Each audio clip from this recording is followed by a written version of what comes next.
The following day, Amara sat outside her hut, patiently awaiting her suitor. Beside her was a jerrycan of water, which she would use to douse the man as soon as she saw him. A long time passed in the village of Azira. There was an orphan called Amara. She lived alone in her hut after her parents' death. She lived peacefully, disturbing no one. But as she started to mature into a woman, her uncles, who had never been fond of her since her parents passed away, decided it was time she married.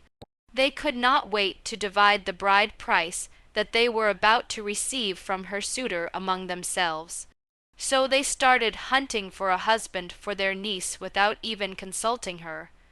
Obviously, it was not going to be a challenging task, since Amara was a very handsome woman. Whenever the young men of the village sat to talk about women, they used the measure of Amara's beauty.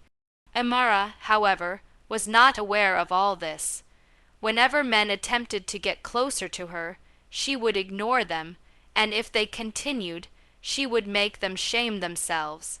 "I guess you're waiting for a king to marry you." Some men would tease, but Amara never cared about what they said. She barely had any friends and never invited anyone into her hut. The women in the village thought of her as proud and concluded that her beauty had gotten to her head.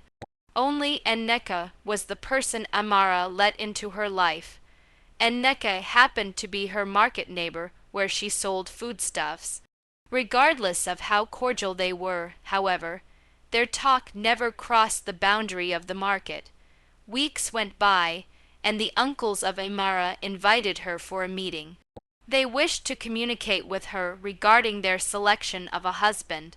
"We waited patiently for you to come with a husband, yet you did not, so we have taken the matter into our hands and arranged one for you," said one of them. They informed her that their selected candidate would come to her hut the next day. Therefore, the following day, Amara waited by the entrance of her hut for the man, but next to her was a pot of water. When she saw him coming, she picked up the pot and ran towards him before spilling the water on him. She then had a large stick and started chasing him. When the news reached her uncles, they called her. Amara pretended remorse. She knelt down and pleaded with them, assuring them that she would never do it again. "It's all right, my daughter," said one of them. "Although you have lost the first man, we have another one for you." The next week, Amara stayed at the entrance of her hut waiting for the second suitor. But this time, she kept her late father's hunting gun next to her. When she spotted the man approaching, she grabbed the gun and fired shots into the air. The man fled in terror of his life. When her uncles got wind of the news, they phoned and threatened to deal with her if she didn't change. But Amara wasn't shaken. When they sent the third suitor, she waited for him a little farther from her hut. When he approached, she pretended she was going to hug him, but bit him on the shoulder instead. She bit him so hard that he screamed in pain and fled. Word of Amara and her prospective husband spread throughout the village. Amara felt relieved because now everyone would know she was not interested in a husband for reasons she did not particularly care to explain to others. But there was this one man named Albina who was set on marrying Amara regardless of what happened in the village. He claimed she was his choice. To a point, he did not believe what people said about her because whenever he laid eyes on Amara, she was peaceful and never showed any violent conducts. He thought of attempting to be her friend first before asking for her hand in marriage. Maybe those men were strangers to her. He reasoned to himself. One afternoon, he visited Amara's store to purchase foodstuffs, and her polite attendants assured him that she was not a hard person. And from that day on, he visited every day to purchase something or the other from her store. One day, Amara was having a problem with some heavy calculations because of the much volume of goods she had received. Albina overheard her and supplied her with immediate responses. She stared at him in disbelief, but she later accepted that he was right. She exclaimed with a smile, admiring his cleverness. Albina was thrilled.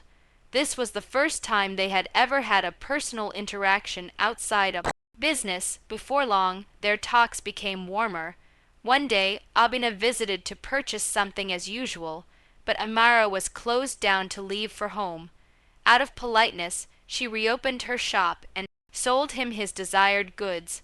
Loading some of the items on her wheelbarrow, she noticed that the tire was flat. "What do I do now?" Amara cried out. "Albina, would you mind helping me carry some of my belongings to my house?" he queried. Amara answered brusquely, "Of course not. I'll instruct you where to drop off." On the way, Albina thought it was time to make his declaration of love. "I love you, Amara. Please make me your wife." Amara halted in her tracks and gave him a piercing look. "Is that why you've been visiting my store daily?" she demanded in anger. Albina nodded slowly. She immediately instructed him to take her loads by the road. "Don't assist me again. You may return home." Albina attempted to beg her, but she was not interested. Nevertheless, he would not allow her to carry the loads by herself, and began walking briskly towards her hut.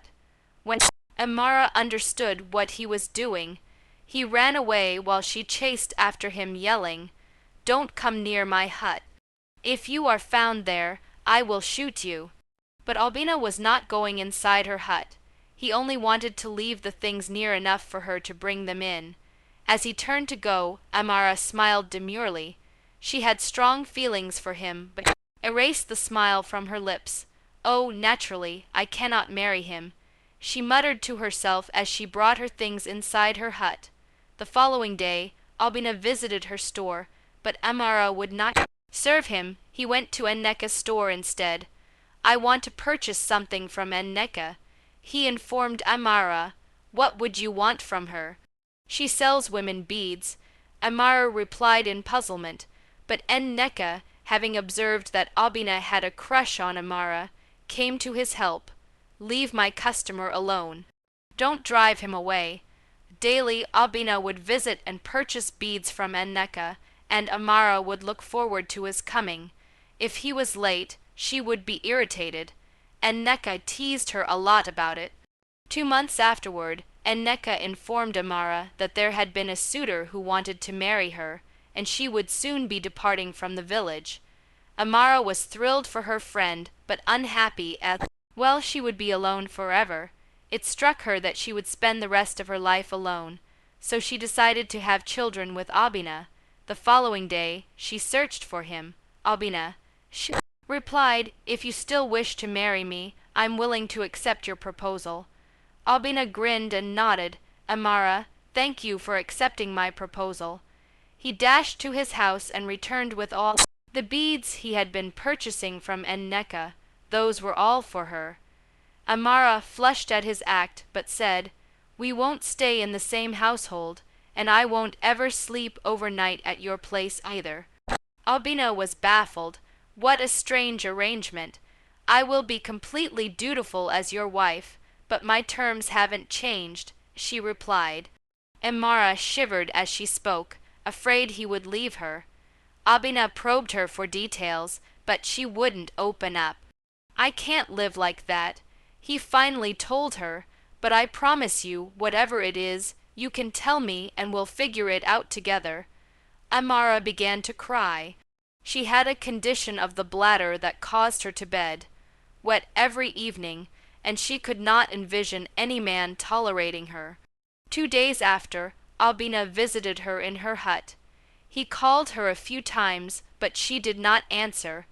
Anxious, he opened the door and saw Amara ill and resting on her bed.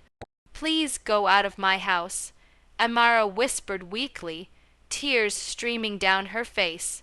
Albina hurriedly called in the herbalist. The smell of urine in her home made it hard for the herbalist to remain, but Albina did not mind. He fed Amara her medication, cleaned her home, and even did her laundry. As he cleaned her bed, he found out the truth. Amara had wet the bed. That was why her house smelled. "Amara, don't be embarrassed," Albina spoke softly. Why can't a grown lady be urinating on her bed nightly? She wept. But Albina comforted her. We will take care of it together. He promised her. The following morning, Albina failed to appear as he had promised. Amara believed he had left her and ventured out into the village. She noticed some girls giggling and believed that they were talking about her. Angered, she yelled, "And so what if I wet the bed? Judge me all you want." Albina was just behind her, calling her by her name. He had been involved in meeting builders to build a new house with better ventilation for them to share as a couple. Horrified that she had unfairly revealed her secret, Amara ran home crying. Albina followed her. "The villagers will all know now." She sobbed. "It doesn't matter, Amara," he said gently. "Whatever comes, we'll face it together." Amara looked into his eyes and knew he wasn't lying. They eventually got married and lived happily. Albina took care of her, helping reduce how often she wet the bed. Together, they improved their home and ignored what others said. Amara even made new friends who loved her despite her condition.